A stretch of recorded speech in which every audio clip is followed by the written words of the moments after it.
Rot alone with your pathetic gift, my sister spat on the group chat. Then starve without me, I replied, while repossessing the Jeep, cutting the mortgage, and calling in every penny they owed. Sup Reddit. This is the story of how I taught my family a good lesson after they decided to test my patience. Everything blew up when I planned a birthday surprise for my father. I did help my parents and my crazy younger sister, but with conditions. They showed their true colors once they realized I'm not open for charity. Here's what went down. Changed names and some personal details for obvious reasons. I'm 28 male, an industrial electrician working heavy manufacturing in Ohio. Been pulling wire and troubleshooting motors since I was 19. Worked my way up from apprentice to lead tech, making about $72,000 a year. Not rich, but decent money for a guy who didn't go to college. Here's the thing about hard work. You learn real quick that everything has a cost and nothing's free. You want your machines running? Pay the electrician. You want your power systems upgraded? Pay the contractor. You want quality work? Pay for quality parts. It's simple math that apparently my family never learned. The plant where I work runs 24/7, manufacturing automotive parts for the big three.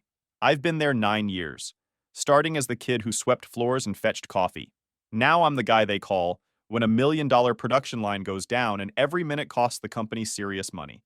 I've been living in this decent apartment for 3 years, drive a paid-off 2018 Silverado, and actually have money in savings.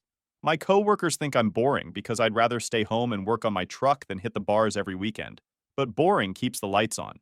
While guys my age are financing lifted trucks they can't afford and buying rounds for strangers, I'm maxing out my 401k and building an emergency fund. My apartment isn't fancy, but it's mine. My truck might not have the latest bells and whistles, but the title's in my name. Call me old-fashioned, but I believe in owning the things you drive and sleep in. My family situation was your standard working-class drama. Dad Tom used to run heavy equipment until diabetes, and a bad knee put him on disability. The man could operate a bulldozer like it was a precision instrument, but he never learned to operate a budget. Mom Linda works reception at a dentist office making maybe $28,000 if she's lucky. They bought their house in 2006 right before everything went to hell, so they're underwater on a mortgage they can barely afford. Here's where it gets interesting. Dad's disability pays about $1,800 monthly. Mom brings home maybe $2,000 after taxes. Their mortgage alone is $1,400, plus utilities, insurance, groceries, and Dad's medical expenses. Basic math says they're short every month, but somehow they never figured out how to adjust their lifestyle accordingly. Then, there's my sister Brittany, 26 years old, 5'2" of pure entitlement, wrapped in fake designer clothes. She's one of those girls who thinks being pretty means the world owes her everything. Been bouncing between retail jobs and community college for 8 years, always has some new scheme for easy money. Brittany's the type who posts Instagram stories about manifesting abundance while asking family members for gas money. She'll spend $40 on a manicure, then call crying because she can't afford her car payment. Logic isn't her strong suit. The financial situation started small. Dad's truck needed a transmission. Could I spot them $1,200? Mom's hours got cut. Could I help with groceries for a couple weeks? Brittany's car got repossessed. Could I co-sign for something cheap? Every time it was temporary. Every time it was, we'll pay you back. And every time I was the asshole if I hesitated. I remember the first big request clearly. Dad's 2009 Ram had been making grinding noises for weeks. He kept driving it because it still runs, which is peak dad logic. When the transmission finally gave up, he called me from the side of I-75 like it was some unforeseeable act of God. Jake, I need help. Truck's dead. Tow truck's here, and they want $300 just to get it to the shop. The repair estimate was $2,800. Dad's disability check was already spent on bills, and Mom's next paycheck was a week away. So I covered it, because what was I supposed to do? Let my father walk to his doctor appointments? That should have been a one-time emergency. Instead, it became the template for every financial crisis that followed. My girlfriend Anne, been together 2 years, she's a nurse at the local hospital, kept telling me I was being used. But Anne doesn't understand family loyalty the way I do. Her parents are teachers who actually saved for retirement and don't treat their kids like personal banks. Jake, you're not helping them, she'd say. You're enabling them.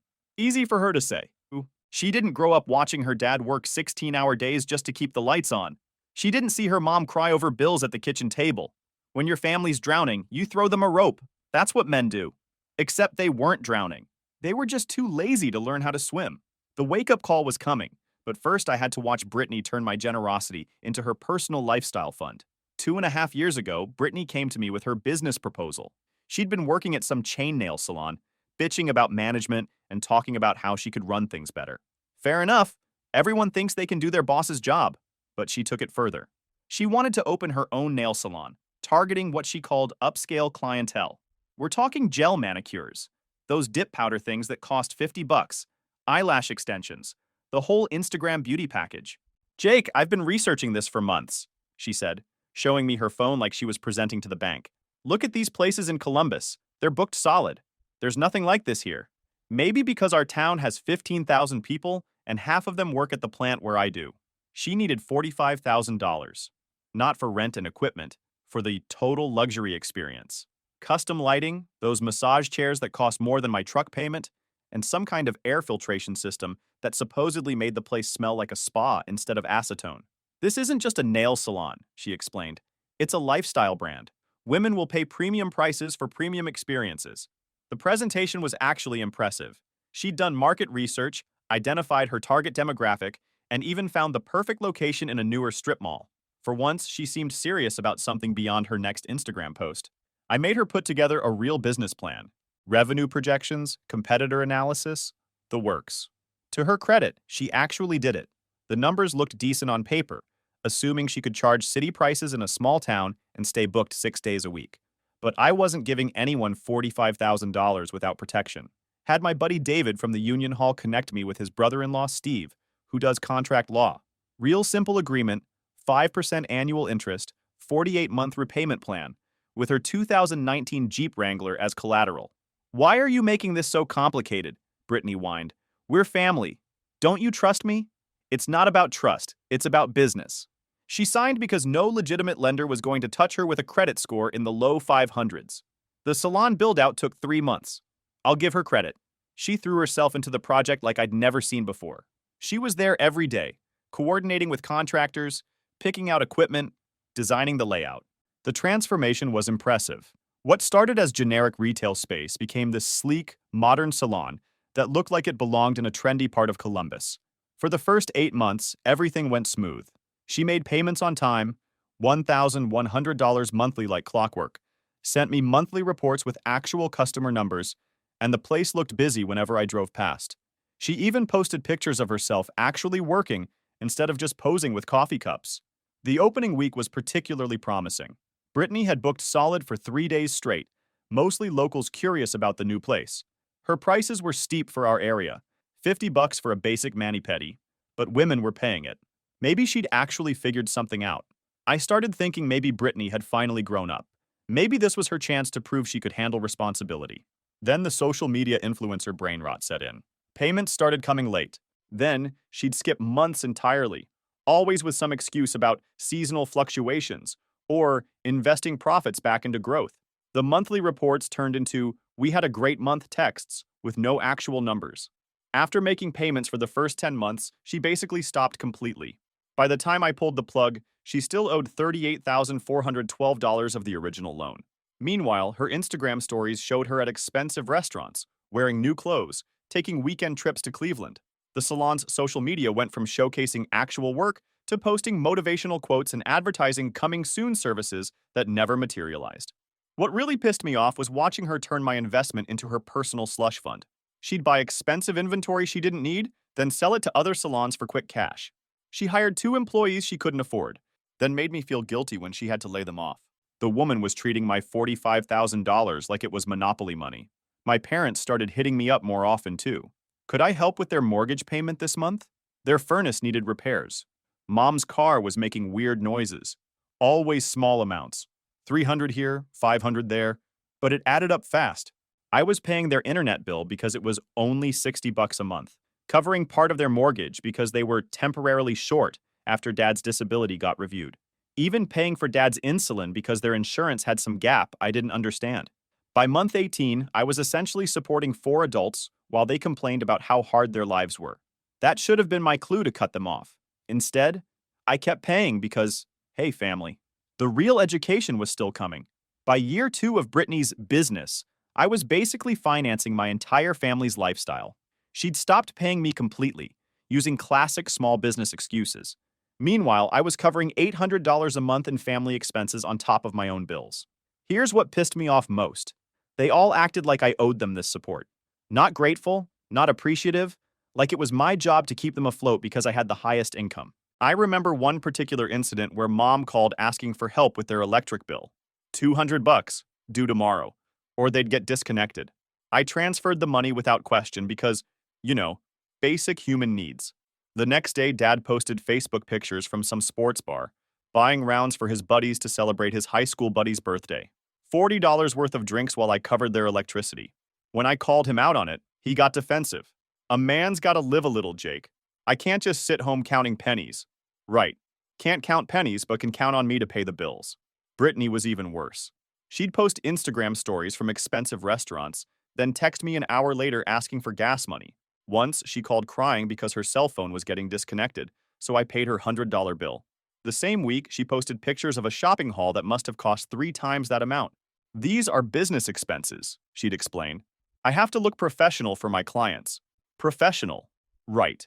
The breaking point came 3 months ago when Brittany showed up at my apartment unannounced, wearing new Jordans, carrying some overpriced coffee drink, fresh manicure, and haircut.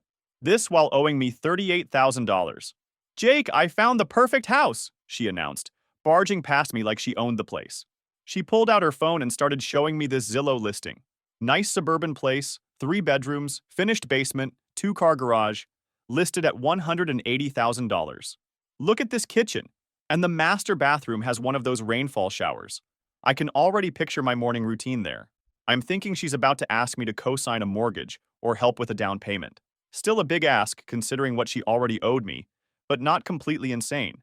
But no, Brittany wanted me to buy the house, not co-sign, buy it outright and let her live there while she handled the maintenance and eventually bought me out. Think about it as an investment, she said, like she was explaining basic finance to an idiot. You buy the house, I take care of everything, and when my business really takes off, I buy it from you at market value. Everybody wins. The sheer audacity left me speechless for a solid 10 seconds. You're kidding, right? I finally said. Why would I be kidding? You've got good credit, stable income. I've got sweat equity and local market knowledge. It's a perfect partnership. This woman who owed me almost 40 grand hadn't made a payment in 6 months and was wearing more expensive clothes than I owned, wanted me to drop another 180,000 on her housing upgrade. Brittany, you still owe me money from the salon loan. That's different. That's business debt. This is family investment. The mental gymnastics were Olympic level. The answer is no. Her whole attitude shifted. The fake sweetness disappeared. Seriously? You're going to screw over your own sister because of money? I'm not screwing anyone over. I'm just not buying you a house. Whatever, Jake. But don't expect me to care when you're 50 and alone with nothing but your precious savings account. She stormed out, slamming my door hard enough that Mrs. Peterson next door probably heard it. Within 2 hours, my phone was exploding. Mom, Dad, even my cousin Diana, who I talk to maybe twice a year, all with variations of the same message. Couldn't I just help Brittany out? She's family. She's trying to better herself. I'm being selfish. Mom's Facebook post that night. Family means being there when it matters. Some people just don't understand that. The passive aggression was impressive even by her standards. But I had no idea they were planning something behind my back that would change everything. Dad's 55th birthday was coming up in late October. He'd been dropping hints about wanting to do something nice this year, instead of the usual cookout in their backyard. Made sense. His birthday usually got overshadowed by Halloween, and he'd been pretty down since his disability review got delayed again. I decided to surprise him with something special. Booked a private room at Logan's Roadhouse. Cost me $200 to reserve the room for the night. Plus, I arranged for a cake and everything. The planning took days. I called Uncle Rick to coordinate schedules, reached out to my cousins to make sure they could attend, even arranged for someone to pick up my aunt who doesn't drive at night anymore. This wasn't just dinner. This was supposed to be a proper family celebration. The real surprise was parked next to my Silverado, a certified pre-owned 2020 Toyota RAV4. Low miles, all-wheel drive. 18 grand, which hurt the budget but seemed worth it. Their 2011 Malibu was on its last legs, making noises that even I couldn't diagnose, and Dad needed something reliable with better clearance for winter. I'd spent 2 weeks shopping for the right vehicle. Had to be reliable, affordable to maintain, and practical for their needs. The RAV4 checked all the boxes: good safety ratings, decent gas mileage, and Toyota's reputation for lasting forever. I even got the extended warranty because I knew Dad wouldn't keep up with maintenance schedules. I told Brittany about the dinner plans because I needed someone to coordinate getting Mom and Dad there without spoiling the surprise. Plus, despite everything, he was her father too. Brittany was weirdly enthusiastic about helping, asked a bunch of questions about timing, who else was coming, whether I'd told anyone else about the car. She offered to handle all the coordination so I could focus on the surprise. "Don't worry about anything," she said. "I'll make sure Mom and Dad are there. This is going to be perfect."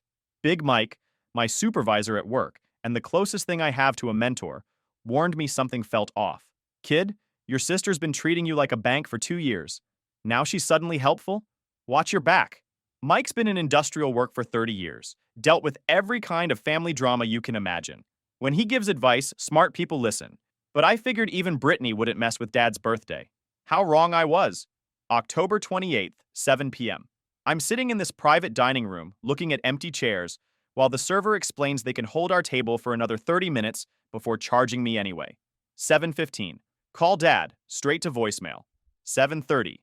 Try Mom, voicemail. 7:45. Brittany's phone goes directly to some disconnected number message. By 8:15, I'm eating overpriced steak alone while texting family members who aren't responding. The server kept asking if I wanted to order for the table, clearly uncomfortable with the situation. I kept making excuses: traffic, last-minute emergencies, family running late. Inside, I knew something was seriously wrong. That's when I made the mistake of checking social media.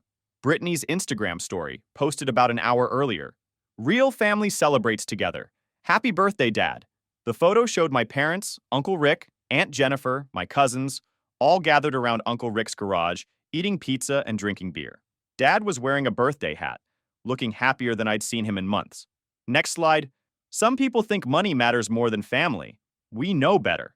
Then the group text hit my phone. "Brittany, hope you enjoyed eating alone, Jake. Dad had a real birthday with people who actually care."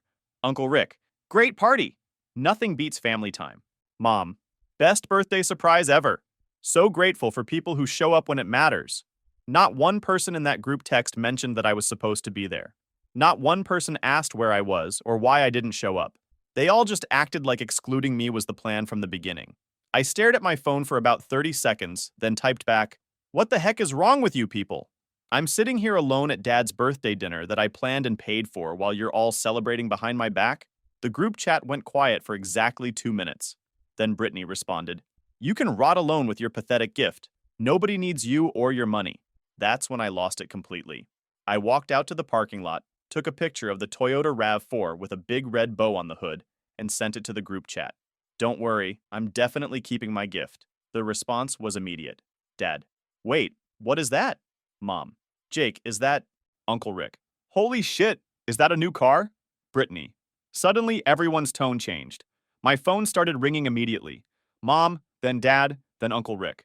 I let every call go to voicemail. The group chat exploded with messages asking about the car, apologizing for misunderstandings, and suddenly wanting to talk things through like family. Too late for that.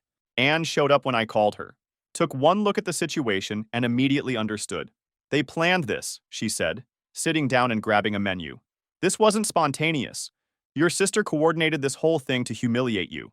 "But why? What did I do besides help them for 2 years?" "That's exactly what you did wrong. You helped them so much they started taking it for granted. Now they're mad that you won't buy Brittany a house." We finished dinner, while Anne helped me process what had really happened. This wasn't just about one birthday party. This was a message. Fall in line and keep paying, or get cut out completely. The Toyota RAV4 was still in the parking lot next to my Silverado. The Logan's bill was on my credit card. But now I understood exactly what kind of family I was dealing with. Time to show them what happens when you bite the hand that feeds you. Monday morning, I called Steve, the contract lawyer who drafted Brittany's loan paperwork. Steve's one of those guys who chose law because he genuinely enjoys watching bad people face consequences. "I want to accelerate the loan," I told him. "Full balance due in 30 days, or I take the car and business assets." That acceleration clause Brittany thought was unnecessary legal bullshit, totally enforceable. She hadn't made a payment in 7 months, which meant I could demand the full $38,412 immediately. "All right," Steve said. I'll draft the demand letter today. The good news is we've got rock-solid paperwork. Should move through the system fast if she tries to fight it. While Steve handled the legal notices, I started cutting off the money supply. First, I canceled the automatic transfer covering their mortgage shortfall. $800 a month I'd been paying for almost 2 years. Then their internet, $60 monthly. Their car insurance, another $120. Even the Netflix account I'd been covering because it's only $15. Each cancellation felt like lifting a weight off my shoulders. For years, I'd been carrying financial burdens that weren't mine, while my family treated my generosity like an entitlement. No more. Their bills were about to hit like a wrecking ball, and they had no idea what was coming. That afternoon, I drove to Brittany's salon. She was doing some woman's nails, probably charging $40 for what takes 20 minutes. I walked straight to the back office. She followed, looking annoyed. "Jake, you can't just walk into here." I dropped the legal papers on her desk. 30 days. Full balance. $38,412. After that, I take the Jeep and liquidate business assets. She stared at the papers like they were written in Chinese. "This is a joke. You can't be serious." "Dead serious. You wanted to play games? Game on." Brittany tried every manipulation she knew. Tears, anger, guilt trips about family. When that didn't work, she got nasty. "You're pathetic!" She screamed loud enough that customers in the front probably heard. "This is about one stupid dinner. Number this is about 2 years of being treated like dirt by people who think they're entitled to my money." I left her standing there with the papers, called the repo company from her parking lot. They were very interested in a Jeep worth $25,000 with clear legal grounds for repossession. Next stop, Mom and Dad's house. I found them in their living room, probably planning their next Facebook post about family values. They looked smug when I walked in, like they'd taught me some kind of lesson. That lasted about 90 seconds. "Starting next month, you cover your own mortgage," I said. "Full payment, $1,400 a month." Mom blinked. "But Jake, we can't afford that without your help." "Then figure it out. Like adults." Dad tried to intimidate me. "Is this because we didn't invite you to my birthday? You're going to put us on the street over hurt feelings?" "I'm not putting you anywhere. I'm just stopping my charity contributions to people who think I'm a sucker." Dad stood up. "Wait a minute. What about that car in your driveway?" I stopped. "What about it?" "You bought that for me, for my birthday. It was supposed to be my gift." "Yeah, it was. Before you decided to humiliate me." Mom chimed in, her voice getting desperate. "Jake, you know we need that car. The Malibu is dying. You can't just keep something that was meant for your father." "Watch me. You're being vindictive," Dad shouted. "That Toyota was bought with our gift in mind. You're an ungrateful son who's punishing us because your feelings got hurt." The audacity was breathtaking. They excluded me from the birthday party, publicly humiliated me, then demanded I give them the gift anyway. "Here's the thing," I said, staying calm. "That car was a surprise for someone I thought deserved it. Turns out I was wrong." "We're your parents," Mom cried. "We raised you, fed you. You owe us that car." "I don't owe you anything, especially not after what you pulled." Dad tried a different approach. "Son, we made a mistake. We can fix this. But keeping that car is just cruel." "You want to know what's cruel? Planning a secret birthday party specifically to exclude the person who's been paying your bills for 2 years. That's cruel." I walked toward the door. "The car stays with me. Figure out your own transportation like adults." I left them standing there, probably already calculating how they were going to afford their next mortgage payment. The nuclear option was officially armed and ready. 8 weeks later, the financial carnage was complete. Brittany's Jeep vanished first. Repo guys showed up at 5 a.m. on a Wednesday, hooked it up, and drove off while she was probably still asleep. She posted Instagram stories claiming it was stolen, complete with crying selfies and asking if anyone had seen it. The comments were full of people suggesting she call the police. If only they knew. But losing the car was just the beginning. The salon went under 3 weeks later. Turns out when you default on a business loan and can't make rent, landlords don't care about your Instagram follower count. Steve handled the asset seizure. Equipment sold, lease terminated, game over. Brittany tried getting emergency loans from 3 different places. Every lender ran her credit, saw the defaulted debt, and basically laughed her out of the building. One loan officer actually called me for verification. I was very detailed in my explanation. She's working at Great Clips now, cutting hair for $12 an hour plus whatever tips she can guilt out of customers. Lives in a studio apartment above a Chinese restaurant where the smell of grease follows her everywhere. Her new boyfriend Tyler is this loser who thinks he's going to make it as a Twitch streamer. Drives a rusted-out Cavalier and borrows money from Brittany that he never pays back. Perfect match. My parents lasted longer, but not by much. Month 1. Without my mortgage help, they scraped together the payment by borrowing from Uncle Rick and selling Mom's jewelry. Month 2, they were officially behind. The mortgage company started calling daily. Dad picked up part-time work at a hardware store, which probably killed his knees but covered some bills. Mom started doing some multi-level marketing thing selling weight loss shakes, posting Facebook videos about how they changed her life. Their Malibu finally died completely in week 6. Just stopped running in a Walmart parking lot and refused to start.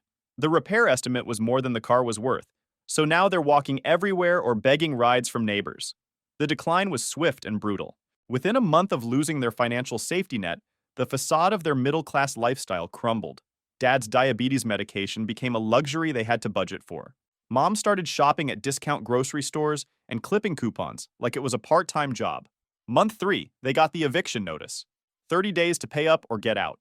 They moved into a 2-bedroom rental in the sketchy part of town. The kind of place where gunshots are background noise and your neighbors have domestic disputes in the hallway. Monthly rent is actually higher than their old mortgage, but nobody's giving them another home loan with credit scores that look like they went through a paper shredder. Then Brittany decided to pay me a visit. It was a Tuesday night around 9 p.m. when she showed up at my apartment. I could smell the alcohol from 10 feet away. Her hair was greasy, makeup smeared. "Jake!" she screamed before I even opened the door fully. "You vindictive piece of shit! Open up!"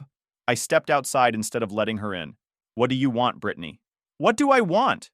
She laughed like a crazy person. "I want you to stop being a freaking psychopath and fix what you broke." She was swaying on her feet, pointing at me with a half-empty bottle of Smirnoff. "You ruined my life, my business, my car, everything. All because you're a petty little bitch who can't handle family disagreements. You ruined your own life. I was building something, and you destroyed it because I hurt your precious feelings at one birthday party." The neighbors were starting to look out their windows. Mrs. Peterson was definitely recording this on her phone. "Brittany, you need to leave. Now. I'm not going anywhere until you fix this. Call off the lawyers, give me money to restart my business, and stop being a vindictive asshole." She took a step closer, still waving that bottle around. "You think you're so much better than us?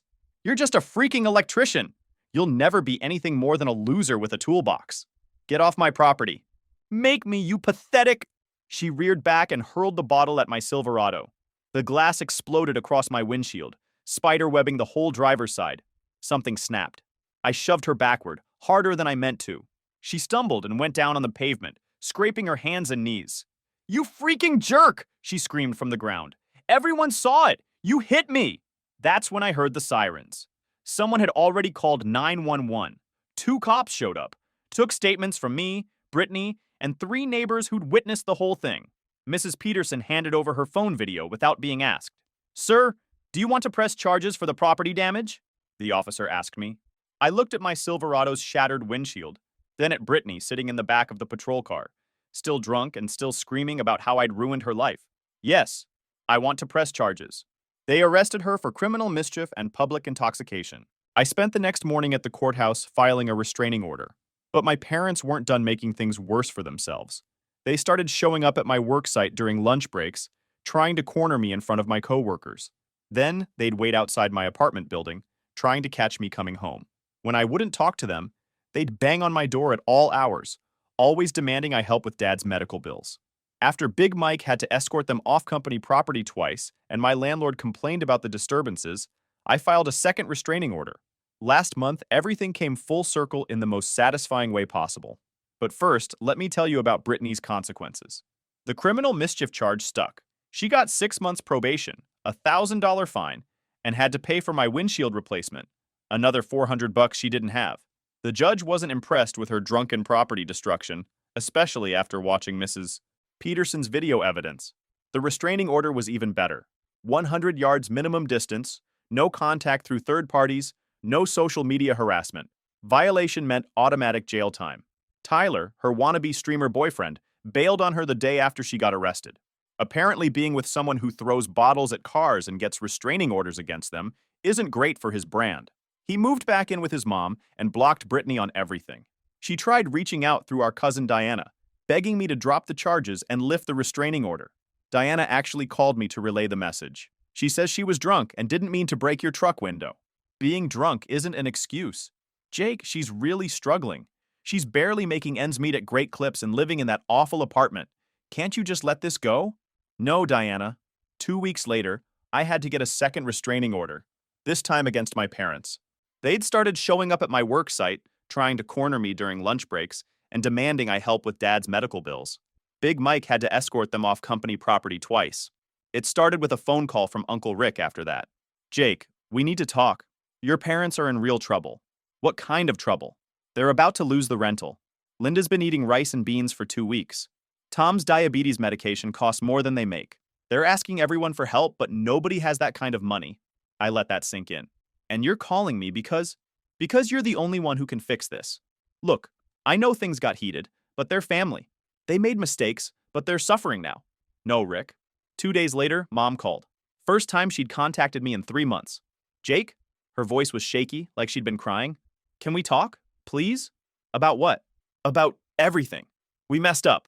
We messed up bad. No kidding. Your father's in the hospital. His blood sugar spiked because we couldn't afford his insulin. The bills are piling up and we don't know what to do. The old Jake would have been in his Silverado heading to the hospital. The new Jake had learned better. That's tough, Mom. Hope you figure it out. Jake, please. We're begging you. We'll do anything. Sign contracts, pay interest, whatever you want. We just need help. Like the help I gave you for 2 years before you decided to humiliate me? She started crying. Full breakdown over the phone. We were wrong. Brittany was wrong. The birthday thing was wrong. We know that now. Please don't let your father die because we were stupid. Dad's not going to die if you actually manage your money instead of depending on me to bail you out. 3 days later, Brittany showed up at my apartment. She looked rough, hair unwashed, wearing clothes I recognized from 2 years ago, dark circles under her eyes. Jake, we need to talk. Do we? Mom told me about Dad, about the hospital bills, about everything. She was actually shaking. This girl who'd called me pathetic and told me to rot alone was standing in my doorway trembling. I was wrong, she said. About everything. The house thing, the birthday, all of it. I was entitled and stupid, and I treated you like garbage. Yeah, you did. I'll sign whatever you want. Pay back every penny with interest. Work 3 jobs if I have to. Just please help them. Help Dad. The desperation was real. No fake tears, no manipulation tactics. Just raw fear about watching our parents lose everything. Here's the deal, I said. I'll cover Dad's medical bills. This time, but everything else changes. Anything. You pay me back $50 a month until your debt is clear. Miss one payment, I'm done forever. Mom and Dad get a family loan for their basic expenses. Rent, utilities, groceries, market rate interest, payment plan, consequences for default. Yes, whatever you want. And the birthday party thing? You explained to everyone exactly what you did and why it was wrong. She nodded so fast. I'll do it today. I helped them. Because Anne was right about something else. Being the bigger person doesn't mean being a pushover. It means having boundaries and enforcing them. Dad's doing fine now. His medication is covered and he's managing his diet better. Mom and Dad are living within their actual means for the first time in years. They're grateful in a way they never were before. Brittany's working 2 jobs and hasn't missed a payment yet. She posted that Facebook apology, admitting she manipulated the birthday situation and treated me badly. Several family members commented asking questions I'm sure she didn't enjoy answering. Anne stood by me through the entire repayment negotiation, helping me structure the terms so they were fair but firm. Having someone who actually understands boundaries makes all the difference. The best part is how the family dynamic changed. Nobody asks me for money anymore without offering terms. Nobody assumes I'll just pay for things because we're family. And nobody takes my generosity for granted. Anne and I are talking about getting engaged. She's been incredible through this whole mess, supporting my decisions even when they were hard. Turns out having a partner who respects boundaries is pretty amazing. Family isn't about who has money, but it's also not about being a doormat for people who think your wallet is their emergency fund. Sometimes the only way to save drowning people is to stop throwing them ropes and make them learn to swim. Best life lesson I ever taught them.